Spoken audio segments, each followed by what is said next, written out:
Good afternoon, everyone. We will give people a few minutes to join in and get started.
All right, well, good morning and welcome everyone to the United Way of Greater Greensboro Family Success Center's Investors Meeting. It looks like we have a good group this morning, and we are really grateful that you're joining us today to learn more about what our FSCs have accomplished over the past year. So today we will present to you a quick overview of annual data outcomes, and we'll take a moment to hear from an FSC member, and we'll have a moderated Q&A with our FSC coaches. So I will provide you with a rundown of what we've experienced and learned and what the future holds.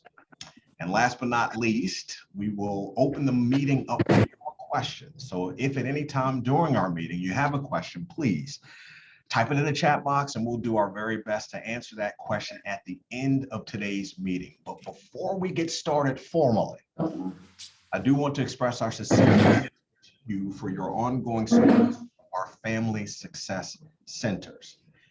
Now, as investors in these family success centers, you really are creating a lasting impact on real people with real needs in this community. And as you will see today, you are making a lasting difference. As we think about impact, let's just take a moment to celebrate what you made possible last year at our family success centers. At this time, I'm going to turn it over to Sarah Glover, who is our Director of Family Success Centers, who will review some of our high-level outcomes from the past year. Sarah, all yours.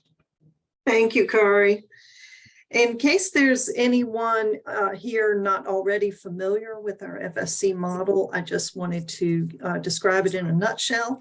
We designed this initiative in 2014 when our United Way switched to an exclusive focus on poverty. And the FSCs provide a family-friendly one-stop shop for integrating education, financial, employment, and health-related services, all of which are supported by family-centered coaching. The vision of the FSC's, Family Success Centers, is to break the cycle of poverty by helping the entire family, or in a household of one even, forge their unique path, customized to their own starting point, their strengths, and their own goals. United Way of Greater Greensboro, through you, thank you, funds these two family success centers at 100% through lead partners who operate the centers at their locations. Most of the FSC staff are attending today, and they'll be saying hello to you through the chat as we go along. Next slide, please, Michael. Oh, I will have to screen share. Okay. I did not have it up.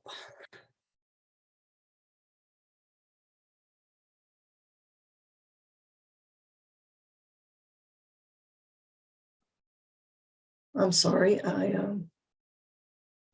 didn't see that before.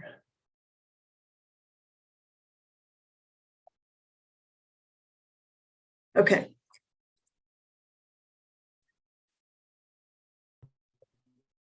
We have 4 primary goals that are that we focus on.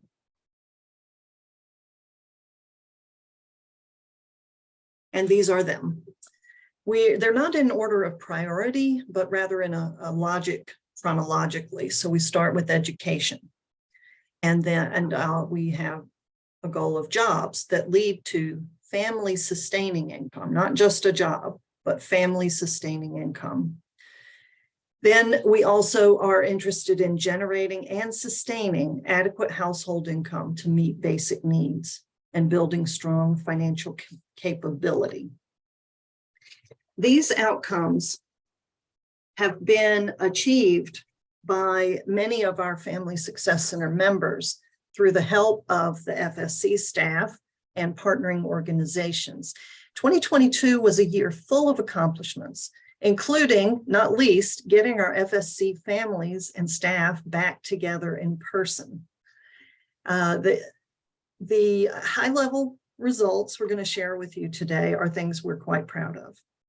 So first of all, numbers served. During 2022, 1,093 individuals, that's adults and children, were served across both FSCs, representing 348 households.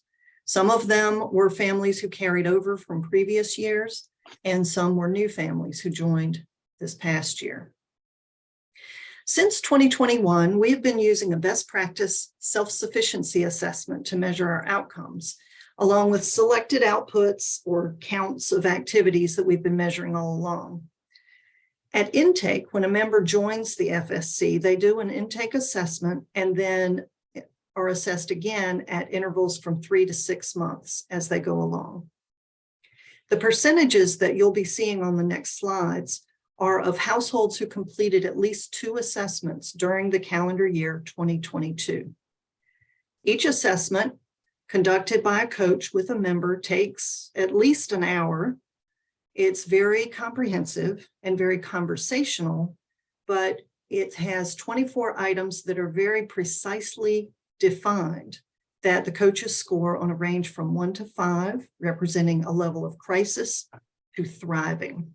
The middle level, 3, is considered stable. And as you know, stability is the first step towards self-sufficiency. We'll go through the 7 indicators that fall under the 4 primary goals. Each slide has an output measure on the left for the year and outcomes data on the right from the assessment. Starting with education, about half of the FSC members come to us without a high school diploma. This past year, 9 members completed post-secondary credentials and 6 earned their GED.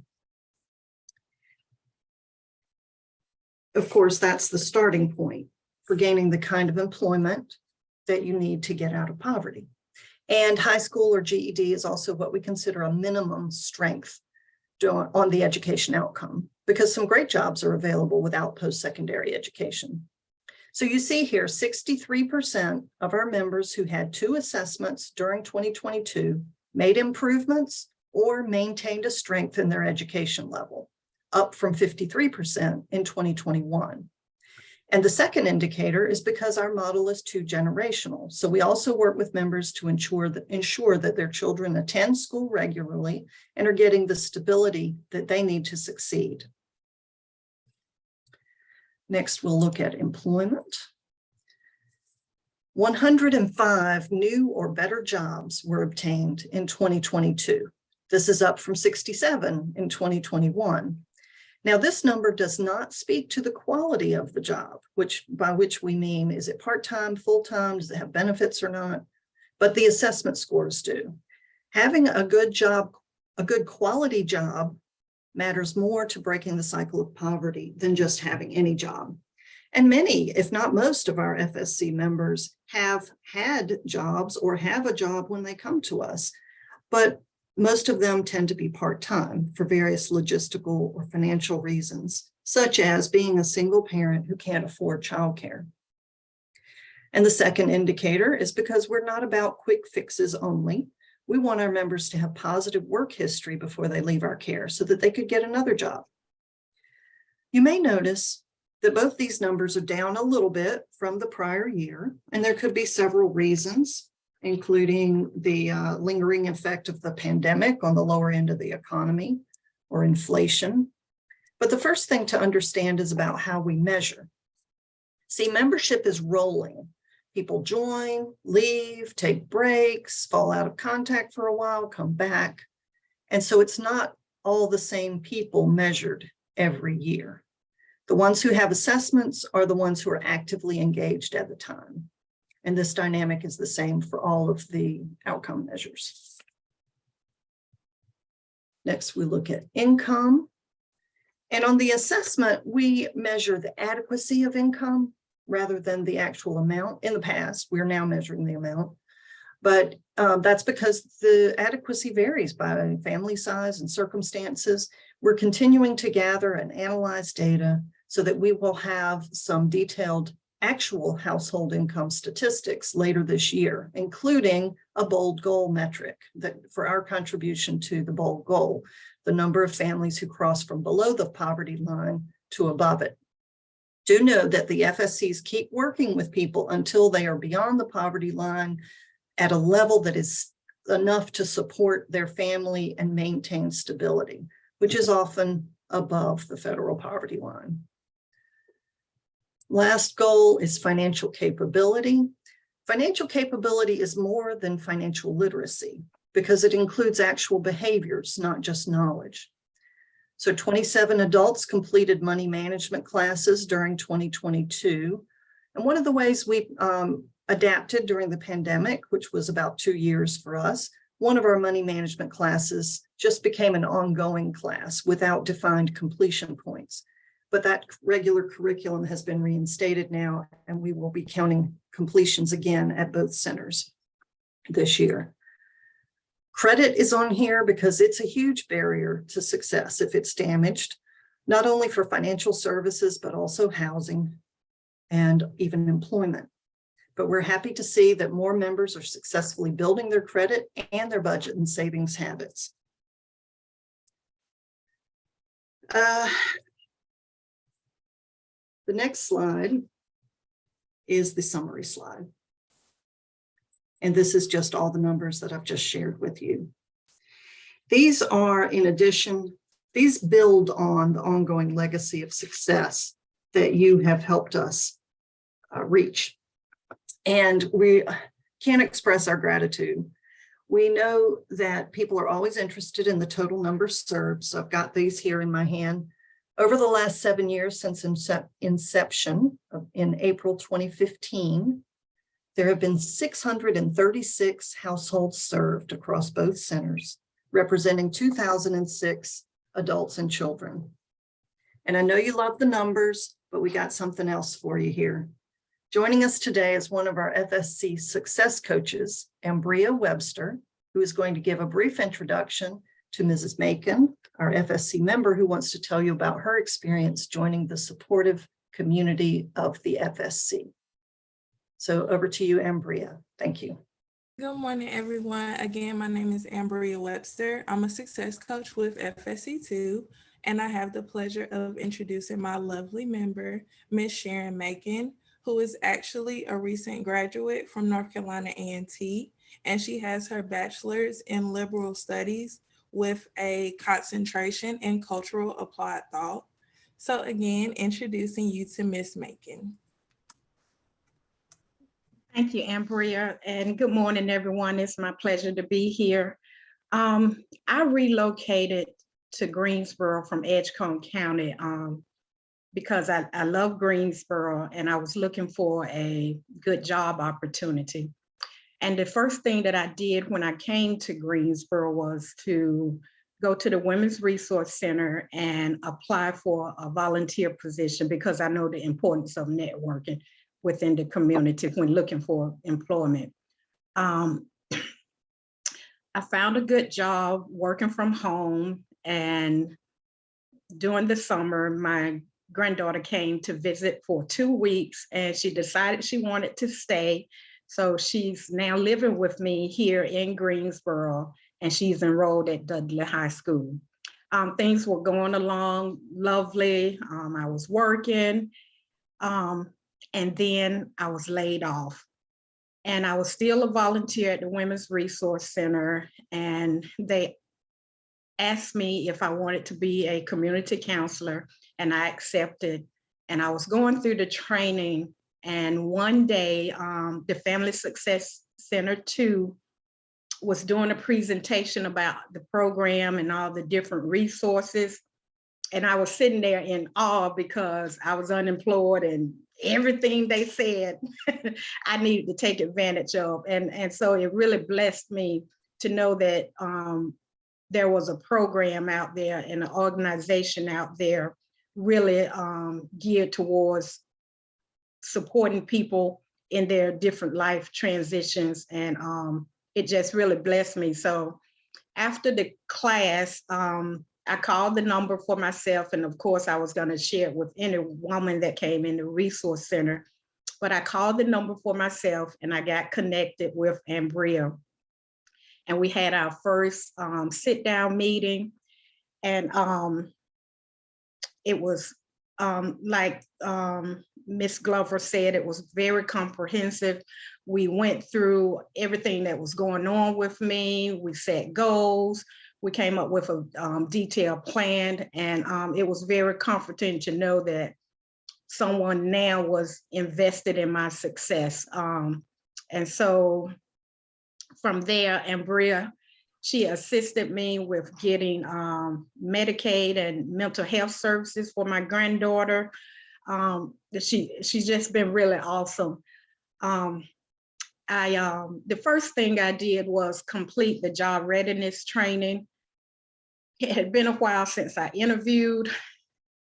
So I went through the training, I did the mock interview, which was awesome. And one important, very important thing to me that I took away from the job readiness training is that it was okay to put negotiable when you're talking about salaries. I didn't really know that, so that helped me a lot because I didn't want to undersell or overbid my salary requirements. So that was helpful.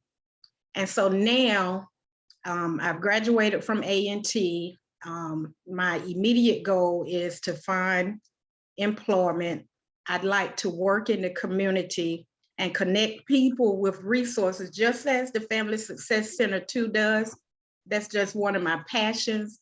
And I'd like to assist people and help people get connected with the resources, just like the Family Success Center 2 helped me. And I want to impact lives just like this program has impacted my life.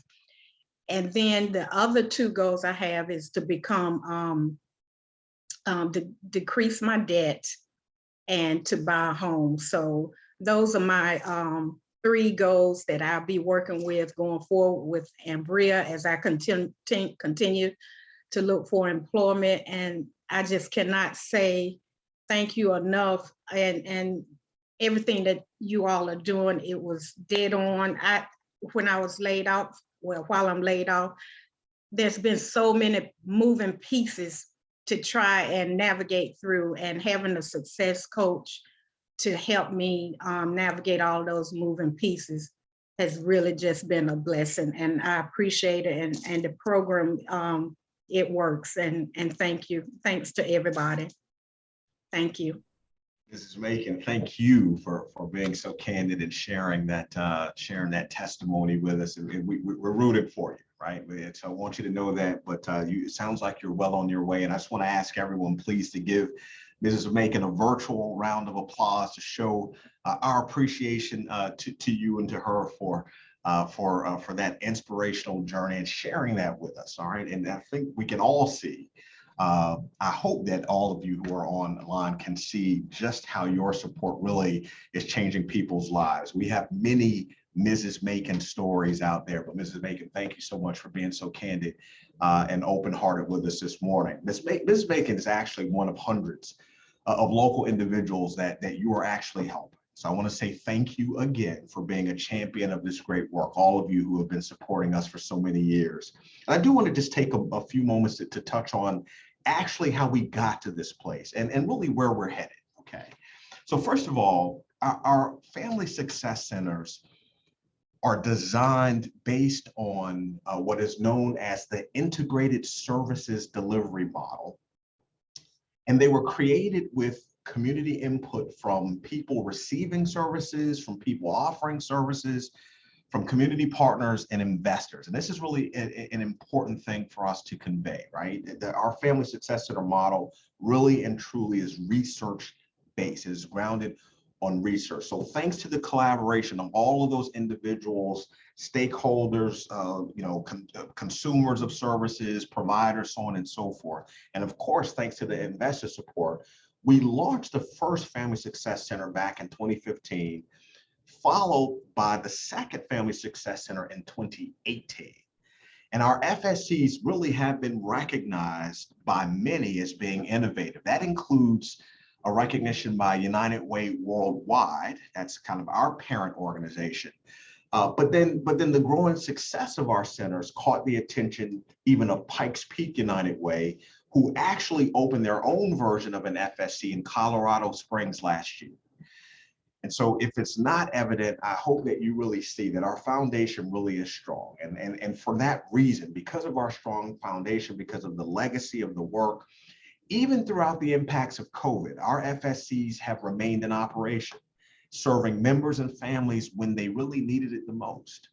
And the lessons that we've been able to learn from our modified service delivery during COVID proved extremely beneficial for members and for partners and for coaches. In fact, these learnings, through COVID, assisted our ability to work with our partner, the Salvation Army Center of Hope, to craft a plan to preserve the continuity of Family Success Center services, even in light of some recent challenges that they experienced. Now, some of you might be aware that Salvation Army Center of Hope encountered some environmental challenges with the facility that they use to provide on-site FSC services, rendering that facility unsafe for use.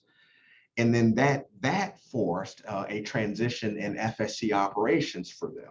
But good news, we worked hand in hand with our partner, Salvation Army, through that transition, such that on-site classes and services like childcare have all been moved to the Salvation Army Boys and Girls Club.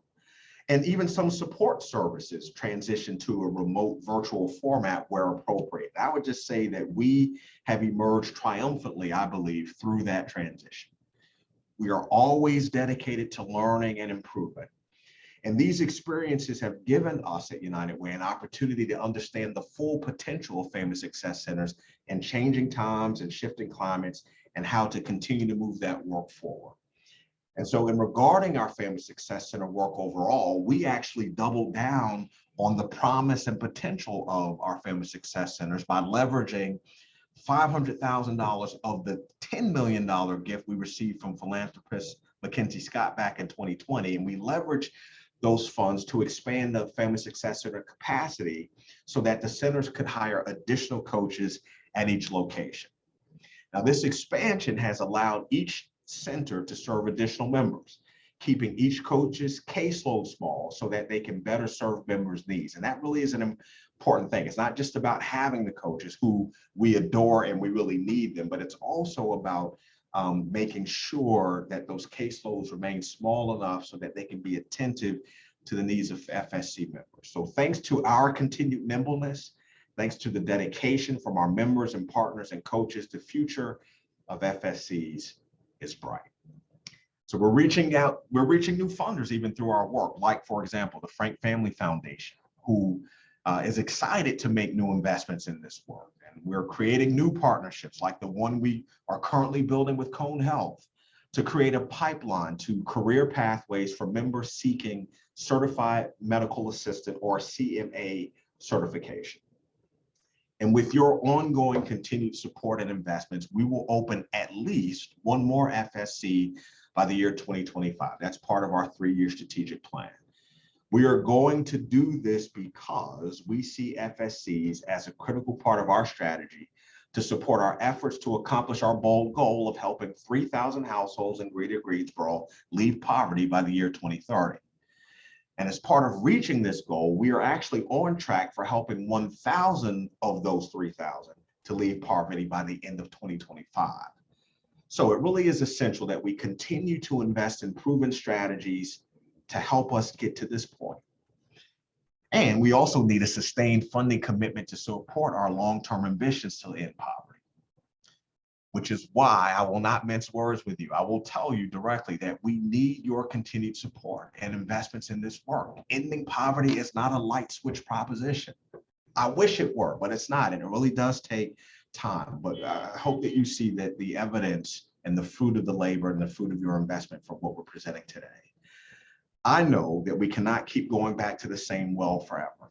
I'm excited to let you know that the leadership of our resource development department, working with them, we have actually, or working through them, I should say, we have retained the services of CapDev, which is a local consulting firm, pardon me, to help us build a fundraising campaign aimed at securing ongoing, long-term, and large investments that would run parallel with our annual workplace campaign. And I know that we have at least one representative from CapDev in this meeting with us this morning. But we're taking the good work that you have entrusted to us very seriously. And we're extremely excited about the coming year. With our historic legacy and refreshed approaches, our FSCs are poised to accomplish even greater outcomes than ever. And key to accomplishing so much this year and reaching our goals in the future are the caring FSC coaches that are truly the boots on the ground. So your support makes their impactful work possible. So let's just take a few minutes to reflect on the accomplishments that you made from the perspectives of our FSC coaches. So Sarah, once again, please take it away. Thank you, Corey. Our directors of the two Family Success Centers, Crystal King and Jay Webb, are here, and we'll be leading two of their coaches from each of their teams through a few questions that we thought you would be interested in. Jay is the director of what we call FSC1 at Children and Families First, which you may know by its former name, Guilford Child Development. And Crystal is director of our FSC at Salvation Army. All of our coaches are trained in the family-centered coaching model, which was developed by the Kellogg Foundation. And we couldn't be prouder of these teams. The four coaches who are answering questions today are Jamie Fuller, the lead coach at FSC2 at Salvation Army, and his colleague Shanae McDuffie from FSC2. Also Grace Kelly, the lead coach from FSC1 at Children and Families First, and her colleague Amber Houndshell. So Crystal, over to you to lead off with the first two questions. Thank you so much, Sarah. I appreciate the introduction. Again, I'm Crystal King, and I serve as the director at the Family Success Center 2, located at the Salvation Army of Greensboro. As Sarah said, we are extremely proud of the teams that we've assembled and appreciative of the opportunity to share more about the work. So my first question goes to Mr. Jamie Fuller. And Jamie, as someone with extensive experience working with people from diverse backgrounds, could you share a little bit more with us about what it really takes to get an FSC member into a job with decent pay and benefits, and from there out of poverty? And hello, everyone. Yes, I would like to say that first, it takes the willingness to want change. A member must be at a point to where they want a difference in their life. Without a want for change, nothing can ever start to change in their life. Next is what I like to call the 2 C's, would be the commitment and consistency. Having commitment activates the need for change and starts the achievement of a goal such as obtaining employment with a decent pay. Consistency allows the members to achieve those actual goals that they set for themselves. Carrying out these 2 traits can help a member not only get employment, but most importantly, maintain employment. What we've seen is that that's the most intricate piece.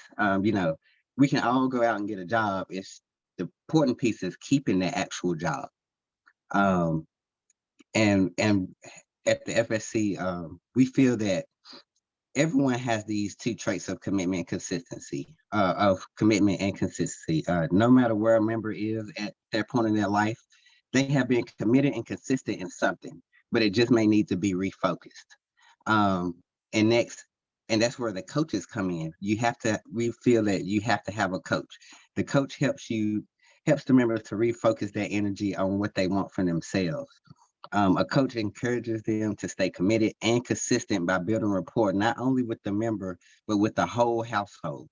As coaches building rapport with the whole family, it allows a coach to be aware of issues that may be going on in the home that prevents a member from getting employment or even keeping. Members may have needs that are outside of their initial goals that need to be addressed first to obtain their goals, such as getting employment with a decent pay. And the coach provides resources to the family to help them to get into a better place and to obtain their goal. And also to eventually get out of poverty. A coach helps educate the member or the family of the resources that are in the community based on their needs and how to navigate those services that are offered.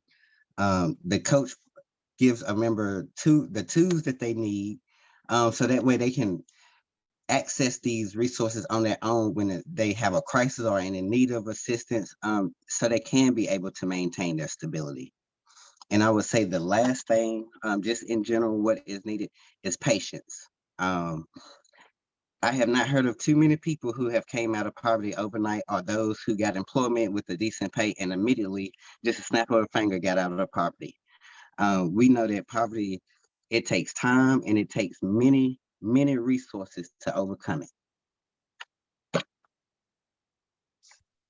Thank you so much, Jamie. Definitely appreciate that. You hit on some great points. That commitment and consistency, definitely the 2 C's. I think that's going to stand out for everybody. We will remember those things if we won't remember anything else. So Shanae, if you could expand a little bit more and share why it takes so long and why it requires so many different resources to be able to do what it is that we do at the Family Success Centers. Firstly, I would like to say good morning and let you all know that no 2 members or family or households are exactly alike. They are unique in their own right. They have their own separate goals, as well as the needs that need for their household. A coach has to build that rapport, and that's getting to learn that member's strengths, their barriers, assessing their needs, and getting to know their work history, their interests, as well as their financial capabilities. This all takes time, it takes patience, it takes commitment. The coach has to work with the member, and they do a lot of planning, a lot of strategizing to get them on that path to success, while also working on reviewing resumes, construction of these resumes, building up these resumes, preparing them for interviews, assisting them with working on applications of all kinds. Also being able to get them to learn about workplace etiquette while leading them with the skills that they came into the program with. All while connecting them to these resources, we are also working on eliminating those barriers. And those barriers could be such as childcare, transportation needs, educational needs, and the big one, mental health. It takes a community with accessible resources to build up these members that are living within it. The coach is at need of and relying on connecting these resources to these members to build and have them have a better way of living. This also promotes their independence and allowing them to become successful and to stand on their own 2 feet. This also helps us strengthen our communities in many different ways. And that's why it takes so long. That's why we do have to be consistent. We have to be patient, but we will also get the job done.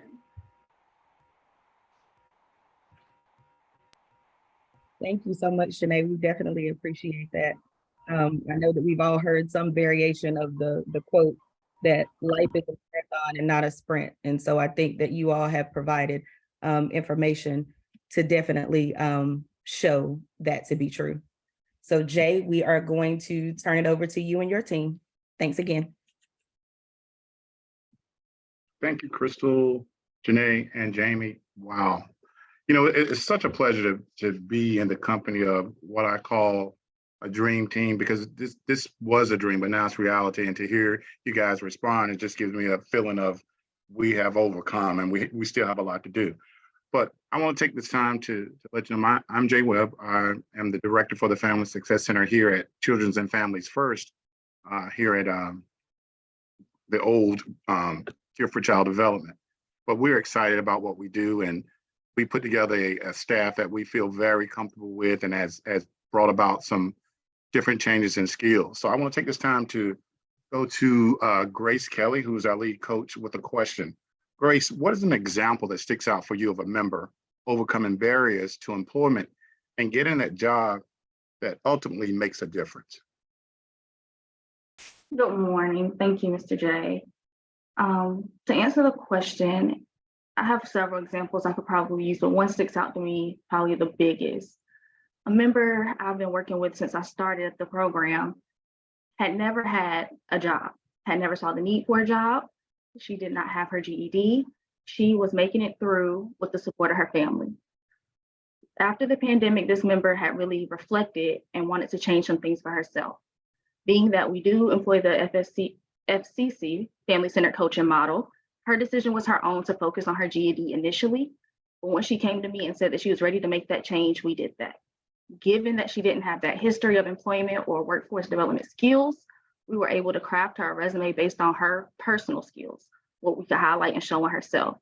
We did step up job readiness training with her and our individual coaching sessions, and she was able to go and open up her first ever bank account. So these things compiled together prepared her for her first job, where she is maintaining well and constantly tells me how proud she is to be able to provide for her child.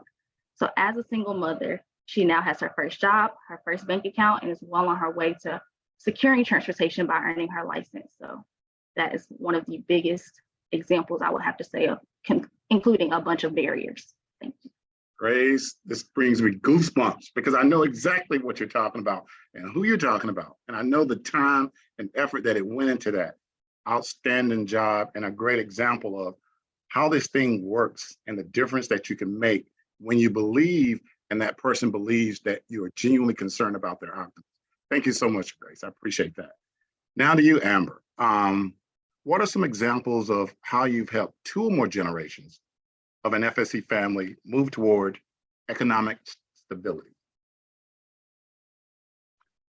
Good morning, everyone. So economic stability is having affordable housing, employment that provides enough wages to provide stability for families and individuals, affordable health care, affordable childcare, and so on. Since being with the FSC team, I have been able to help a couple members make steps towards economic stability. But for example, one particular family sticks out to me the most. I had a member join FSC back in June, and she was very, very eager to join. She is currently on Section 8. She has a total of 10 children in the home. And since she has joined, she has completed money management class, step up job readiness class, dress for success workshop, and has completed numerous mock interviews.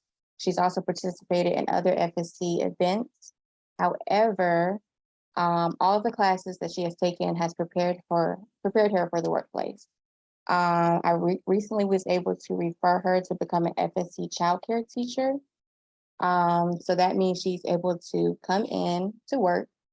She works with the toddlers, but she's also able to bring in her 10-month-old daughter. And the teachers, they work with the infant teachers. They work with her to receive the enrichment for the curriculum-based materials for the infant side.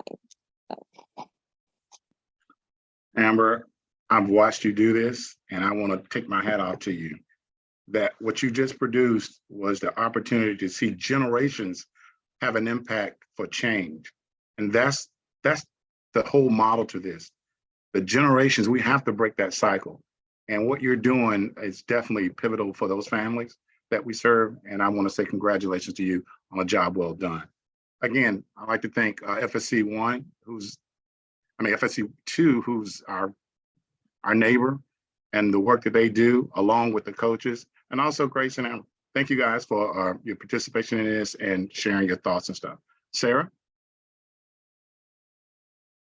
Thank you all. I got goosebumps too. I do every time. I'm so thrilled with this work and to watch it evolve.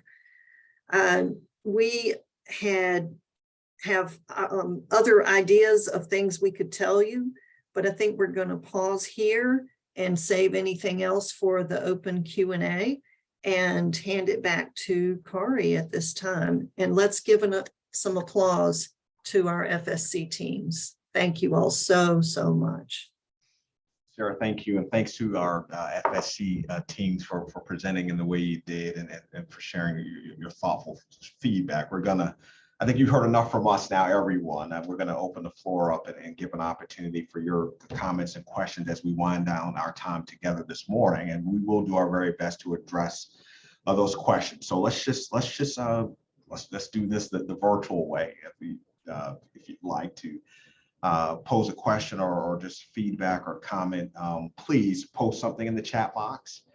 And we will kind of search those. And if you want to ask your question verbally, you can do that too. You can unmute yourself and jump in, and we'll be happy to field it that way as well. So we'll just kind of examine the chat box and see if we have anything. But again, feel free to unmute yourself if anyone has anything on their minds. Anyone?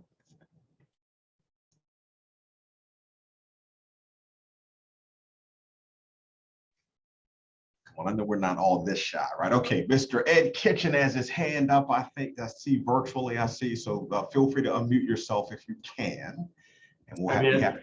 Hopefully you can hear me. Yes, sir. Thanks for a great presentation and to all the coaches and all the great work that you're doing. Can you refresh me? I guess Sarah, maybe this is a question for you on what the financial definition of poverty that. There's so many definitions of poverty and standards out there, but which one are you using for your bold goals? Thank you. For the bold goal, we're using the Department of Health and Human Services Federal Poverty Guidelines, which are based on the number of individuals in a family, regardless of their ages. And those guidelines are updated every year for the cost of living in January. So that is the definition that's being used for the bold goal. 100% of federal poverty level means if it's a family of 3, it's meeting that number on that website, which I'll put in the chat in a minute. That's the household income. It's right at that level. And if they're 95%, they're below that level. If they're 105%, they're above that level. So we're looking for people who start below 100% of the level for their family size and move above it during their time with us by any amount. Thank you. And thank you for that question. Any others? Feel free to unmute yourself or put something in the chat box. And it doesn't have to be a question. It can be a comment or feedback as well. Anyone else? Yes, Susan McDonald, I see you, ma'am. How are you? Hello, everybody, and thanks for a great presentation. We've been involved for about 5 years, and I remember the initial conversation and continuing strategy is a focus on overcoming generational poverty, and that is directly connected to education. And I recall touring and seeing, GTCC people on campus, and a big focus on particularly younger women or younger people getting their GED and completing high school, because without that, it's hard to get a full-time, good paying job. And I think I heard in the past year there were like 6 or 8 GEDs completed, and that's disappointing to me. And I don't know if, you looked over 5 years, what that would be, and has a focus on that changed? Because it just seems like we're offering wonderful services to people, but is the education piece less of a component than it was? Thank you for that question, Susan. I can tell you we've had since inception, we've had 51 GEDs earned. It was just 6 in the past 1 year. And some of the members found that studying online for the GED was very, very difficult for them. So there was a big lull during 2020 through the first half of 2022 that we're getting back on track with for GED classes. And I would say on behalf of United Way that the offering of it, the educational offerings have not changed at all. In our talking points, you may hear more about employment because the emphasis on work as the way out of poverty. But we know that a GED and other educational accomplishments are precursors to that. So we have not changed our emphasis or our offerings on education, even if we're not talking about them as much. But it also was the most popular thing we had when we started was a GED class that was free with childcare. That was a huge boon to the community, and that was very, very popular. Does that answer the question? So is the on-site education not available anymore? There are still GED classes on site. Okay. We had during the pandemic, we were virtual. Yeah. We didn't have on-site classes for practically 2 years, but they are back now.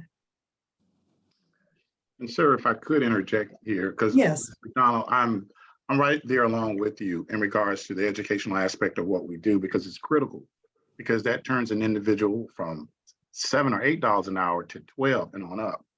And it is very important that I think that we understand what happens with this. The GED is not one test and you get your GED. It's a 4-part test to it. And what we're finding out is that a lot of our members are coming to us with a competency level of around the 6th or 7th grade. Sometimes that requires a little bit longer, but the focus is still there because again, that is one of the pillars that we understand that needs to be met. And we have upgraded that. We're bringing in tutors to help our members because some of our members struggle with that one thing, and that's math. But you have to have that math. You have to pass that test to complete your GED. So we're definitely pushing this. And I do think we're probably one of the only groups that does have childcare. But I think we have something that most of the places don't have. And that is that whole coaching aspect of building that relationship with that member, because what's happening with that member while they're doing their GED is that life is taking place. And a lot of our members that are living in toxic environments have to juggle life and trying to get that GED. So it does take a little bit longer, but the focus is definitely there. It is one of our priorities and it continues to be. And you will probably see a little bump coming up because we do have people in the pipeline that are only 1 and 2 tests away from completing their GED. But we definitely recognize that that piece as one of our pivotal for our members getting jobs that pay the type of salaries that will allow them to find that way to become self-sufficient and move themselves out of the poverty aspect. Okay, thank you. Susan, thank you so much for the thoughtful question and the feedback. And of course, Jay and Sarah, thanks for the response. Katina Madison, see your virtual hand raised. You have a thought to share. I just wanted to share an update as of today that we had, we just started a new session of GED, and we've had 8 new members test and get ready to start a new class on Monday, which will make a total of 15 in our current class of GED here on site. So I just wanted to give you that little update. Thank you for that. So we have a few minutes left. Anyone else? Any questions, comments, feedback, anything? You can feel free to unmute yourself or place that in the chat box. Anyone else?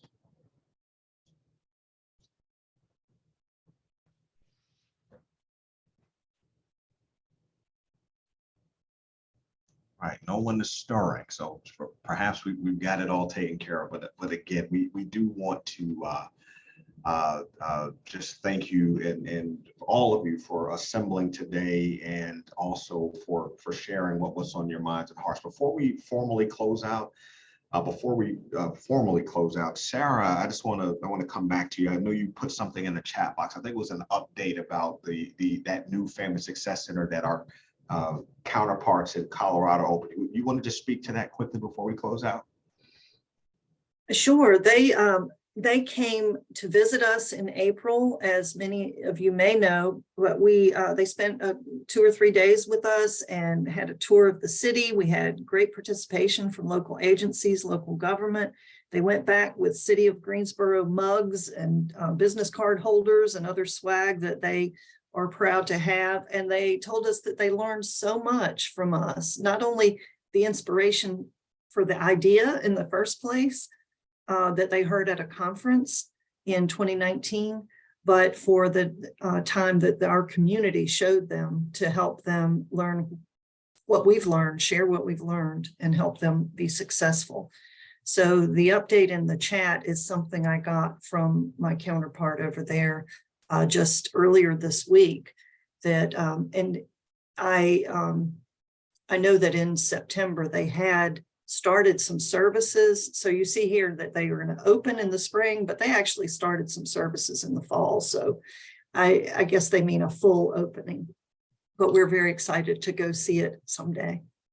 Excellent. Thank you. It is taking root, you know, it's drawing the attention around it. So the model here again, the model we believe is working for us, and we're going to continue pressing hard, right? We'll be flexible in that as we continue pressing on with this good work. I do want to say thanks to everyone for being present this morning, and also just thanks again for making such huge investments in our work. We seriously can't do it without you. I've said this over and over again, but I please hope you'll just hear me clearly when I say again, we really can't do this work without you. And so as we make our way into what remains of 2023, we do hope that there's something that's been said or shared that is inspiring and that will inspire you to continue to support our work.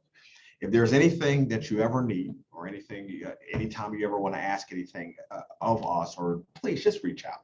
We're happy to go beyond the data that we share through our for our formal platforms, but just very eager to answer questions that you might have along the way is where we seriously are here to serve you and of course to serve this community. And so before we officially close today's meeting, I just want to let you all know that we will be following up with you via email, and that email will contain some of the data reporting that was presented today, along with a short Family Success Center success story, and a few upcoming ways that you can continue to engage in our work if you choose to do that. And as we continue to move into 2023, we do have a lot to celebrate, and we just can't wait to see you. So thanks again, and as always, onward and upward. Take good care, everyone. Thank you so long.